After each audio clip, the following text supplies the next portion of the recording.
Yun, so kaming automatic dati, ayan o, sira na yung motherboard. yan. Sabi sa amin yung binili namin, ganun. So mabagal siyang umikot.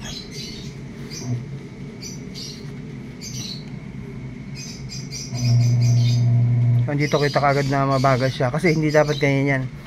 Dapat once na mag-start yan, yung makakaikot na siya ng tuloy.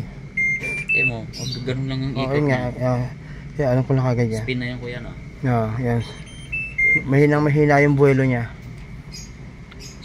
Baka yung may kadena bench daw.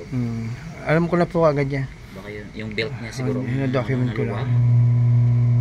Hindi siya dapat kapag nagawa ko yan, pag umikot siya, yung hataw na kagad ito kasi kita mo naman mahina talaga. Kasi may dati na kaming hindi ganyan eh.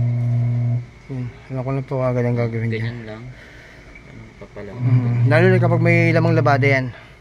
Halos hindi siya makakagalaw. Ito kasi ulang labada pero napakahina na ng ikot niya. Sige, alam ko na po gagawin niya.